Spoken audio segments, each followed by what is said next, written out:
Americans once took pride in saying we not only feed ourselves, but also the world. From California's vegetable fields to Texas's cattle ranches and Florida's orange groves all stood as affirmations this is a nation that never goes hungry. But by the summer of 2025, that pride shattered with the shock of collapsing U.S. agricultural exports. We're about to have a big supply chain crisis. There are going to be empty shelves all across America. International contracts were canceled, agricultural products couldn't leave the borders, and the entire domestic production preservation distribution chain began to clog. The consequences are now infiltrating the kitchens of millions of American families, including yours. You'll have to queue just to buy a few wilted vegetables or the last box of milk. Money is there, but nothing to buy. And today we will explore the top 10 states that will run out of groceries. As farm exports collapse, where empty supermarkets are no longer a hypothesis, but a reality knocking on every family's door. Number 1. California. There was a time when Americans believed as long as the Central Valley remained fertile, as long as Salinas continued planting, America would never lack vegetables. California could feed the entire nation and still have surplus to export to the world. With just a hoe, this state could produce meals for tens of millions. But by June 2025, in a Walmart supermarket in Fresno, Californians witnessed something they never thought possible. A bunch of spinach imported from Mexico priced at $6.49, more expensive than cheap frozen chicken. Right in the heart of America's largest vegetable basket, they are eating vegetables from another country. A state that once bore much of America's meals now can't even provide for its own residents. California, once supplying nearly 50% of the nation's vegetable output, now faces a cruel paradox. Vegetables still grow, but they don't reach the dining tables. The American agricultural dream in California didn't die suddenly. It withered day by day, starting when countries that were once trade partners like Canada turned their backs, imposed high tariffs, and encouraged boycotts of American vegetables through traceability apps. Vegetables grown can't be exported, but also can't be retained. The domestic distribution system is weak, transportation costs are high, and no one is keen to buy, because the more they buy, the deeper the losses. The result: surplus produce in the fields, but empty supermarket shelves. Vegetables grow, but not for the people. They are the first to be left behind. A box of Salinas strawberries, once priced at $2.75, has now soared to $8.39. Elderly people living on a $1,700 monthly pension can't afford clean vegetables for a decent week's meals. Meanwhile, rent in Fresno has surpassed $1,900. A plate of green vegetables, once a basic necessity, has now become a luxury item. For those with chronic illnesses, elderly living alone, or malnourished children, vegetables are no longer nutrition. They are luxury excluded from meals. Local residents have to choose between vegetables or medicine, milk or gas, nutrition or survival. A state that once made the entire country believe America could never lack food now causes its own people to lose faith in the system. California is a leading production state, but also the first victim when the export system collapses. Goods can't leave, but also can't stay. The supply chain is broken from the roots, and the painful truth is those most affected are the ones living closest to the produce. If even California can't feed itself, what will happen to the states entirely dependent on it? Number 2, Iowa. Iowa doesn't often appear on national television, but it's present in almost every American meal, from children's breakfast cereals to the hamburger buns of retirees. For Iowans, living amidst food sources was once a pride, until they realized they themselves could go hungry right on this fertile land. In the summer of 2025, supermarkets in Des Moines, Cedar Rapids, Davenport began to display scenes unseen in decades: sandwich bread prices nearly doubling breakfast cereals, limited to 2 boxes per person, flour and eggs disappearing just hours after restocking. At Des Moines Walmart, dozens of people line up just to buy 2 liters of milk and a bag of baking powder. A state once dubbed America's grain heart now has its residents timing their supermarket visits like hunting for limited edition fashion items. The reason we've known all along the export market collapsed: orders were canceled, millions of tons of corn and soybeans couldn't leave the ports. But scarier is they don't reach the people. Warehousing is lacking. Transportation is weak, oil prices are high, no one wants to bear more goods. Farmers stop planting. People have nothing to eat. And the climax was in April 2025, when unusual heavy rains caused over 600 farms in Grundy, Tama, and Marshall to lose their entire planting season. But the real flood is washing away something else: young people's faith in agriculture. The younger generation in Iowa is abandoning the fields. They see their parents toil all their lives, yet can't afford a house or a car. Meanwhile, car companies like GM Ford launch numerous campaigns training promising salaries of $70,000 a year, even supporting house purchases for new technicians. A safe, clean, high-income option replacing a job that requires labor from dawn to dusk and just one decree or rainstorm to lose everything.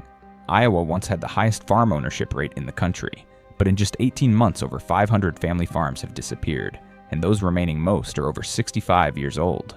Food is no longer grown, so it's no longer produced. Iowa soybeans vanish from processing plants. Corn shortages cause bread breakfast and baby food prices to double. Iowans, once the source of food, now have to eat imports from South America at triple the usual price. If Iowa, the heart of American industrial agriculture, stops beating, what we lose isn't just a meal, but the ability to feed ourselves. And scarier still, we have many more states on this list. Number 3, Texas. If there's a place where beef is not just food, but a belief, it's Texas. From backyard weekend BBQs to renowned steakhouses, beef is intertwined with the culture, family, and identity of its people. However, in the summer of 2025, right in the largest beef-producing state in the U.S., many Texans couldn't find an affordable rib cut or even fresh beef. According to data from the Texas Department of Agriculture, over 11,000 small farms ceased operations within the past 18 months. Farms were forced to liquidate their cattle herds en masse due to insufficient feed, lack of market outlets, and inadequate profits to sustain operations. The slaughtering, packaging, fresh meat transportation system, which relied on large-scale exports, collapsed along with the export market, causing the domestic chain to break down. But what angered the people wasn't that they could no longer sell beef. It was that even Texans living among millions of cattle could no longer access the meat they once considered basic. In Dallas, Houston, and many northern suburbs of Austin, frozen meat shelves at Walmart, Kroger, and H-E-B were empty every weekend. The remaining meat cuts, if any, were sold at double the price compared to last year. According to Texas A&M AgriLife data, the average beef price in supermarkets increased by over 41% in just 12 months. A family BBQ that used to cost $20 now only buys half a kilogram of lean meat if available. In many working-class communities in Fort Worth, people switched to buying sausages, canned beans, or imported frozen meat. Meanwhile, large companies still prioritize exporting the remaining meat to Europe, where American beef prices remained high. The domestic cold chain was cut to save costs, leaving many middle-class residential areas without fresh meat for an entire week. Texas still has cattle, but cattle no longer go from pasture to plate. That distance is now widened by costs-fragile logistics systems and decisions that prioritize profit over community. A state that once made America proud of never lacking beef now forces Texans to eat canned beans to get through the day. Texas is not just lacking beef. Texas is losing a part of its identity. And if even Texas can't preserve its traditional food, what state can still protect food for its people? Number 4, Florida. There was a time when orange juice was almost a default in every American breakfast, especially in Florida. A glass of fresh squeezed orange juice not only provided vitamin C, but symbolized a positive, healthy, and peaceful start. But in the summer of 2025, right in Fort Lauderdale, once famous for its endless orange groves, a small carton of fresh orange juice cost over $6 and was often sold out by the weekend. People scrambled to buy each carton of juice as if chasing concert tickets. And if you walked into a major supermarket in Tampa after 9 a.m., you were almost certain not to find any fresh orange products. This situation wasn't limited to the southern part of the state. In Jacksonville, Orlando, and even Tallahassee, major cities with traditionally stable supplies, orange juice also gradually disappeared from shelves. Convenience stores, morning cafes, and even fast food restaurants that used to sell combos with orange juice had to remove the item from their menus. The reason lies here. According to USDA data, Florida's orange production in 2025 dropped by up to 65% compared to 2020, the lowest level since World War II. Partly due to citrus greening disease devastating the groves, and partly because farmers cut down trees, converting land for construction or leaving it fallow due to the lack of market outlets after exports collapsed. Numerous orange juice processing plants in Polk County and Highlands had to shut down en masse, crippling the entire domestic preservation and transportation chain. Florida doesn't lack oranges, but its people lack a real glass of orange juice.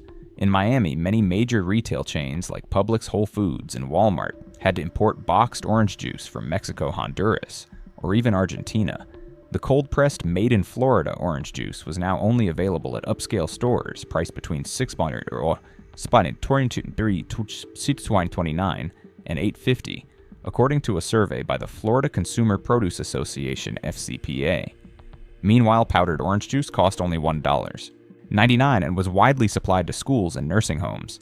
Thus, in elderly residential areas, once sweet orange zones, people no longer drank orange juice every morning.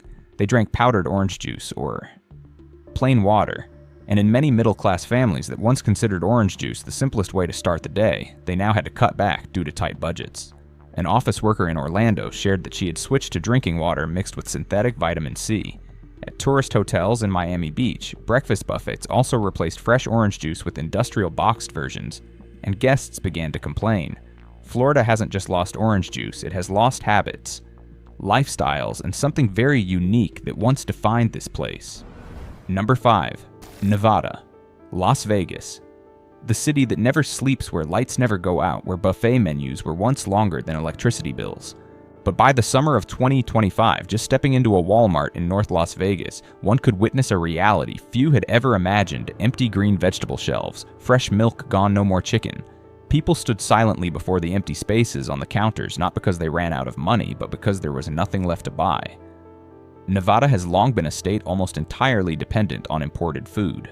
With harsh climates, barren land, and year-round water shortages, the state could only self-supply less than 10% of its daily food consumption. Vegetables and fruits came from California's Central Valley, meat and milk from Texas and Idaho, while frozen foods were transported from industrial states via long-distance logistics systems. But by mid-2025, the entire import system began to crumble piece by piece. The collapse didn't start in Nevada, but in the producing states. When California lost its vegetable export markets, farmers abandoned their fields. When Texas faced trade retaliation, farms liquidated their cattle herds. When Floridians lacked fresh oranges, naturally other states faced shortages too. And Nevada, which couldn't grow anything now, had nothing left to import. People were trapped in a pincer between two layers of collapsed, depleted production sources and halted imports. In Reno, numerous major supermarket chains began limiting purchases. Each person could only take 2 bags of milk, 1 tray of eggs, and no more than 1 bag of green vegetables. In Henderson, convenience stores replaced all fresh vegetables with canned foods and instant noodles. According to data from the Nevada Consumer Food Association (NCFA) from April to June 2025, chicken prices increased by over 58%, leafy greens by 63%, and fresh milk nearly doubled compared to the same period last year. But the problem wasn't the price, it was that goods didn't arrive in time. Nevada's warehousing system was designed for daily imports, daily sales, with almost no reserves. When oil prices skyrocketed, truck drivers quit, and logistics companies prioritized markets like California and Denver. Nevada was simply left behind, not because it was poor, but because it was less profitable. A single mother in Henderson bitterly shared, "I live in a big city, have a stable job, stable income. But every time I step into the supermarket, I feel like I'm living in a country in crisis. That feeling isn't just a personal tragedy, but a sign of a broader future. Nevada can't grow anything that's common knowledge, but now it can't buy anything either. And this isn't just the story of a state in the desert, but a warning for over 70% of Americans living in urban areas, where food doesn't grow but only arrives. If the supply chain still functions. And if it breaks." The answer is unfolding right in the heart of Las Vegas. Number 6. Nebraska. In a small elementary school in North Platte, students now only receive diluted powdered milk for lunch, as fresh milk is reserved for schools with higher budgets. It may seem paradoxical, but this is the reality in Nebraska. One of the largest dairy and beef cattle raising states in the U.S., Nebraska has long been a key link in America's cattle belt. With a network of family farms stretching across the plains, the state once led in dairy and beef exports. Cities like Omaha, Grand Island, and Kearney served as processing and distribution hubs for the entire Midwest. However, when the export chain collapsed in late 2024, Nebraska was among the first to feel the impact. Canada, the second largest consumer of U.S. milk, quadrupled import tariffs. Asian importers withdrew, shifting to New Zealand to cut costs. With international orders gone, numerous processing plants in Nebraska scaled back operations or shut down entirely. The broken supply chain from the purchasing stage meant that farmers, despite having cows and milk, had no buyers. Fresh milk is highly perishable, requiring an efficient cold chain and rapid transportation. But without export channels, millions of liters of milk were dumped or repurposed as animal feed. According to the Nebraska Farm Bureau, by the second quarter of 2025, 28% of dairy farms in the state had ceased operations. The remainder operated at a loss as rising feed costs continuously outpaced selling prices. In rural areas, fresh milk prices increased by 20–30%, yet still failed to cover production costs. Meanwhile, residents within the state couldn't access products from their own region. In Lincoln, many small stores stopped selling fresh milk, replacing it with canned goods imported from other states, even from Canada. In remote nursing homes and schools, powdered and plant-based milks became the only breakfast options despite their significantly lower nutritional value. The middle class in cities like Hastings and Norfolk, once stable thanks to local agriculture, now faces a bitter irony living amidst dairy farms, but unable to purchase a bottle of fresh milk. A farm owner in York shared, "I sell milk at 90 cents a gallon while production costs are $1.30. The more I produce, the more I lose. I had to sell off my entire herd, the animals I've cared for my whole life." This story is no longer an exception, but a recurring reality across hundreds of farms in the state.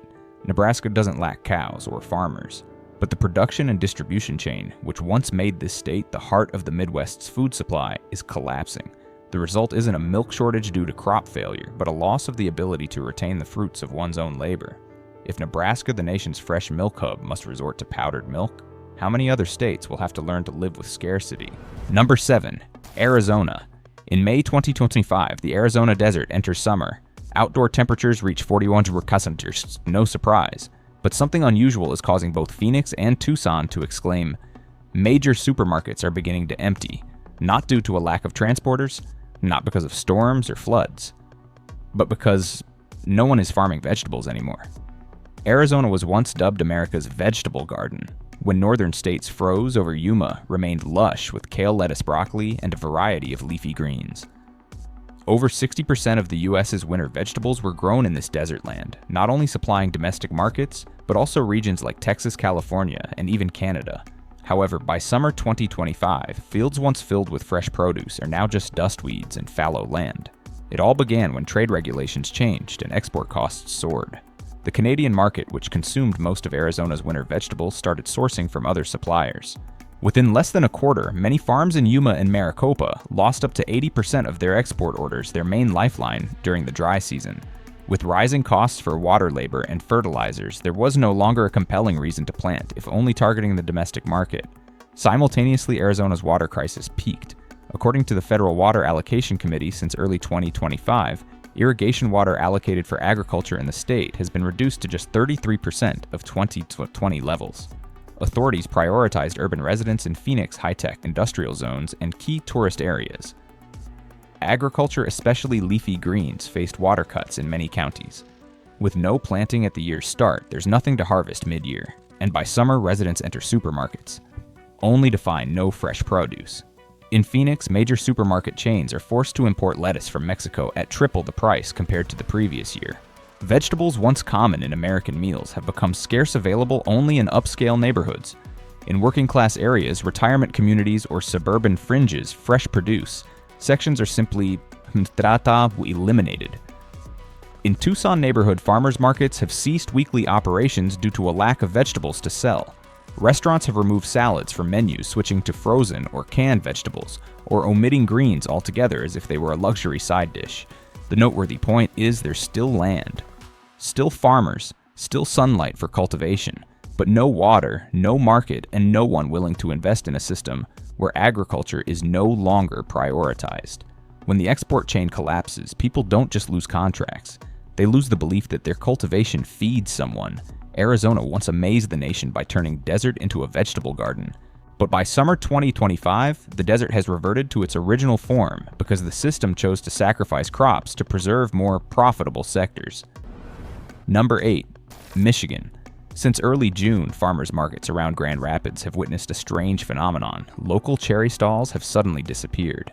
No more signs reading Leelanau cherry. Pick many cherry members. Base number referent. Picked this morning, testior, burrito robe. No more familiar Michigan apple bags, once considered symbols of summer. Instead, imported blueberries apples from California and small labels indicating origins from Chile and Peru, half a world away, have taken their place. A land once making America proud for its fruit abundance now cannot feed its own residents. According to the U.S. Department of Agriculture, USDA Michigan leads the nation in sweet cherry production, ranks third in apples, and second in blueberries. In 2023, over 60% of cherries and apples here were exported mainly to Canada, a country with a cold climate relying on U.S. supplies. But by early 2025, everything reversed. Supermarkets in Ontario and Quebec simultaneously canceled U.S. fruit orders due to high logistics costs and a widespread domestic consumption campaign. Domestically processing businesses once thriving on export orders also ceased operations en masse. The entire grow, harvest, process, distribute system abruptly came to a halt. The impact isn't just on charts. It infiltrates every meal, every stall. Middle-class families in Lansing and Kalamazoo, once easily purchasing a bag of Michigan apples for $3, now pay nearly $7 for imports, despite living less than 20 miles from apple orchards. But local products are no longer on shelves, not because they're unavailable, but because there's no system to retain, transport, preserve, and distribute them timely. Meanwhile, in the fields, hundreds of acres of cherry orchards in Traverse City and Oceana County are left with fruit falling to the ground. No one hires pickers. No one invests in care. According to the USDA, seasonal labor in Michigan decreased by 38% in Q2 2025. Fertilizer, pesticide, and fuel prices have doubled compared to 3 years ago. With such costs, no farmer dares to risk planting a crop they don't know who will buy.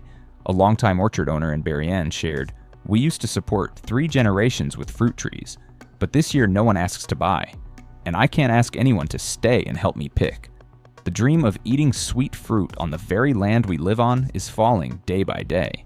Michigan hasn't lost land technique or harvest, but the state is gradually losing the ability to retain labor's fruits, and the people once considering fruit a given in meals now must choose between expensive imports or nothing at all. When a land still blooms with fruit, but its people must buy imported frozen fruit, the system isn't just wrong, it has gone against its original purpose, serving people. Number 9. New Mexico. A paradox is unfolding in New Mexico. This state enjoys over 300 sunny days a year, with sunlight sufficient to grow dozens of sun-loving crops, from red chili to hard corn, from pinto beans to melons.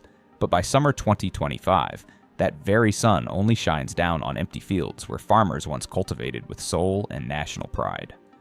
New Mexico has never been a mass agriculture hub like Iowa or California, but the state once had distinct strengths.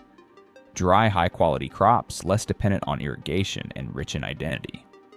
Hatch red chili, considered the soul of the Southwest, once featured in menus of thousands of restaurants from Texas to Toronto. Pinto beans, sticky corn desert squash were core ingredients for canned goods brands and Mexican restaurant chains across America. Yet since late 2024, an undercurrent in the agricultural trade chain has silently caused everything to collapse. Many traditional markets began tightening imports, cutting contracts, prioritizing domestic sources or cheaper countries. Canned bean processing companies shifted orders to Brazil, while Canada's import system changed quality standards, excluding Hatch red chili. And like other states, many thought if exports fail, there'll be surplus for locals. But the reality is, no one plants anymore. New Mexico already faced water scarcity, but by 2025, the Colorado River water crisis worsened as California and Arizona received priority allocations. Flow to the state sharply decreased, causing irrigation water prices in agricultural counties like Doña Ana Luna or Hidalgo to rise nearly 60% according to the Southwestern Water Authority. Simultaneously, average spring temperatures increased by 2.1 degrees compared to 5 years ago, causing many plants to scorch upon blooming. Lack of water labor orders and motivation. Some veteran farmers in Las Cruces left hundreds of acres fallow. Growing without knowing who to sell to insufficient profit to hire help, not enough water to save plants. Then why plant? A chili farm owner shared on local station KRQE. Consequences directly impact life. In Albuquerque, many supermarkets replaced local red chili with frozen imports from Peru. Pinto beans, once a pride, disappeared from shelves. Food banks in rural areas like Gallup and Espanola now only distribute canned goods due to lack of fresh produce. Schools in Las Vegas NM switched to industrial meals, frozen tortillas, canned mashed beans, no longer freshly made burritos. New Mexico isn't short on sun, but crops don't live on light. They thrive on systems that maintain their value. When exports cease, domestic markets can't absorb distribution. Chains are weak and farmers are weary, even with land, and sun yields still drop to zero. And if even drought-resistant crops in New Mexico can't survive, let's see what's happening in a land known for year-round coolness. Number 10. Oregon. From California losing vegetables, Texas losing beef, to New Mexico abandoning arid land, the food supply chain disruption in 2025 hasn't stopped. Now it has spread to a place once considered the model of sustainable agriculture in America, Oregon. In Portland, a city once proud of its farmers markets, vegetarian community, and green lifestyle, many supermarkets now only display packaged vegetables imported from South America. A store clerk said bluntly, "The price of local organic vegetables is too high now. No one can afford it, not even the strongest supporters." For decades, Oregon led the country in green agriculture, organic vegetables, chemical-free fruit, circular farming, and premium exports. From lettuce, broccoli, radish to strawberries and scallions, thousands of tons of produce were grown each year to serve markets in Japan, South Korea, and the European Union. With strict inspection standards, sophisticated cold chain systems, and passionate farmers, Oregon was once considered the clean vegetable garden of modern America. But then exports crumbled. Since mid-2024, many international partners simultaneously tightened quality regulations, increased trade barriers, and shifted orders to more competitive markets. Air freight costs soared, while export cold chains stalled. And with high production costs, Oregon's clean produce couldn't compete with industrial vegetables on American soil. According to data from the Oregon Department of Agriculture, over 43% of small organic farms in the state have suspended operations in the past 12 months. Some farmers chose to plant grass or put their farms up for sale because they couldn't maintain production without a stable market. Meanwhile, consumers who were once the strongest supporters of local produce have switched to cheaper imported industrial alternatives. In Eugene, Salem, and Bend, many supermarkets have replaced local vegetables with packaged broccoli from Peru, lettuce from Mexico, and strawberries imported from California, which ironically is also experiencing a shortage of strawberries. Schools and hospitals once committed to clean eating for health have switched to frozen goods to cut costs. In many middle-class households, Oregon greens, once a daily staple, have become a mere memory. Oregon's story is not just a failure of the agricultural sector. It is a warning when a system places all its value on exports and forgets domestic consumers. Then when the chain breaks, it's the people who pay the price first. From the cleanest vegetable garden in America, Oregon is now left with an expensive lesson. Growing doesn't mean retaining, and having land doesn't mean having enough to eat. And if all 10 states from desert to valley are struggling to ensure a basic meal, then this is no longer a matter of individual states. It is a big question about how America is reorganizing its own dinner plate. From California to Oregon, from Nebraska to Florida, the collapse we are witnessing isn't just about a few empty shelves. It is about a system that once ran smoothly, now broken from root to tip. When export stall goods don't get cheaper, they become scarcer, more expensive, and harder to access. And the ones who suffer are everyday people, the taxpayers who once believed food would always be abundant. We cannot control all global policies, but we can ask, how do we ensure what grows in American soil reaches American tables? What we need most now is awareness, unity, and timely action. If you found this video helpful, please subscribe to the channel and turn on the notification bell so you don't miss future content. Please note that all content presented is intended to spark discussion based on current events, sentiments, and social trends. We respect the U.S. Constitution and all federal regulations.